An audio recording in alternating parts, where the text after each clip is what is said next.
ನಾನು ಅಪ್ಲೋಡ್ ಮಾಡೋ ಎಲ್ಲ ವೀಡಿಯೋಗಳನ್ನು ಮೊದಲು ನೋಡೋದಕ್ಕೆ SPK ಕನ್ನಡ ಚಾನಲ್ನ ಸಬ್ಸ್ಕ್ರೈಬ್ ಮಾಡಿಕೊಂಡು ಅದರ ಪಕ್ಕ ಇರೋ ಬೆಲ್ ಐಕನ್ನ ಆನ್ ಮಾಡ್ಕೊಳ್ಳಿ. ಇದರಿಂದ ನಾನು ಯಾವುದೇ ವೀಡಿಯೋ ಅಪ್ಲೋಡ್ ಮಾಡೋದಾದ ನೋಟಿಫಿಕೇಷನ್ ನಿಮಗೆ ಸಿಗುತ್ತೆ.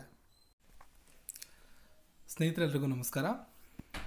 ಇಲಾಖೆ ವತಿಯಿಂದ ನಡೀಬೇಕಾಗಿದ್ದಂಥ ನಾಗರಿಕ ಪೊಲೀಸ್ ಕಾನ್ಸ್ಟೇಬಲ್ ಹುದ್ದೆಗಳ ಸುಮಾರು 2113 ಹುದ್ದೆಗಳ ಪರೀಕ್ಷೆ ದಿನಾಂಕವನ್ನು ಇದೇ ಡಿಸೆಂಬರ್ 23ರಂದು ನಡೆಸಲು ತೀರ್ಮಾನ ಮಾಡಲಾಗಿತ್ತು. ಕಾರಣಾಂತರಗಳಿಂದ ಪರೀಕ್ಷಾ ದಿನಾಂಕವನ್ನು ಮುಂದೂಡಲಾಗಿತ್ತು. ಸೊ ಆ ಒಂದು ಪರೀಕ್ಷಾ ದಿನಾಂಕಕ್ಕೆ ಸಂಬಂಧಪಟ್ಟಾಗಿ ಇಲ್ಲೊಂದು ಫ್ಯಾಕ್ಸನ್ನು ನೀವು ನೋಡ್ಬೋದು. 23/12/2018ರಂದು ನಡೆಸಲಾಗಿದ್ದಂಥ ತೀರ್ಮಾನ ಮಾಡಿದಂಥ ಈ ಒಂದು ಪರೀಕ್ಷೆಯನ್ನು ಜನವರಿ 27ನೇ ತಾರೀಕು 10:30ರಿಂದ 12 ಗಂಟೆವರೆಗೆ ನಡೆಸೋದಕ್ಕೆ ತೀರ್ಮಾನ ಮಾಡೋದಕ್ಕೆ ಒಂದು ಫ್ಯಾಕ್ಸನ್ನು ಕಳಿಸಲಾಗಿದೆ. ಒಂದು ಅನುಮೋದನೆಯನ್ನು ಪಡ್ಕೊಳ್ಳೋದಕ್ಕೆ ಕಳಿಸಲಾಗಿದೆ ಎಲ್ಲ ಕಡೆ.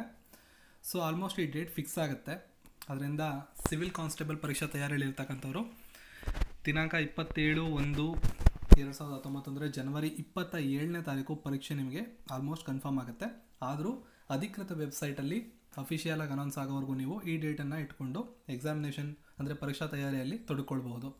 ಸೊ ಇದರ ಒಂದು ಲಿಂಕ್ ನಾನು ಡಿಸ್ಕ್ರಿಪ್ಷನಲ್ಲಿ ಹಾಕಿರ್ತೀನಿ, ನೀವು ಡೌನ್ಲೋಡ್ ಮಾಡ್ಕೋಬೋದು. ಆಮೇಲೆ 23ನೇ ತಾರೀಕು ಏನು ಪರೀಕ್ಷಾ ಕೇಂದ್ರಗಳನ್ನು ಕೊಟ್ಟಿದ್ರು, ಆಲ್ಮೋಸ್ಟ್ ಅದನ್ನೇ ಉಳಿಸ್ಕೊಳ್ಳುವಂಥ ಸಾಧ್ಯತೆಗಳು ಅತಿ ಹೆಚ್ಚಾಗಿದೆ. ಹಾಗಾಗಿ ನೀವೇನು ಅಡ್ಮಿಟ್ ಕಾರ್ಡ್ನ ಡೌನ್ಲೋಡ್ ಮಾಡ್ಕೊಂಡಿಟ್ಟಿದ್ರೆ ಏನು ಸೆಂಟರ್ ಇತ್ತು, ಆಲ್ಮೋಸ್ಟ್ ನಿಮಗೆ ಅದೇ ಸೆಂಟರ್ ಸಿಗುವಂಥ ಚಾನ್ಸಸ್ ಕೂಡ ಜಾಸ್ತಿ ಇದೆ. ಹೆಚ್ಚಿನ ಮಾಹಿತಿಗೆ ಇದನ್ನು ನೀವು ಡೌನ್ಲೋಡ್ ಮಾಡ್ಕೋಬೋದು. ಅಧಿಕೃತವಾದಂಥ ವೆಬ್ಸೈಟಲ್ಲಿ ಪ್ರಕಟ ಆದಾಗ ನಾನು ನನ್ನ ಕಮ್ಯುನಿಟಿ ಟ್ಯಾಬಲ್ಲಿ ಪೋಸ್ಟ್ ಮಾಡ್ತೀನಿ, ನೀವು ಅದನ್ನು ತಿಳ್ಕೊ.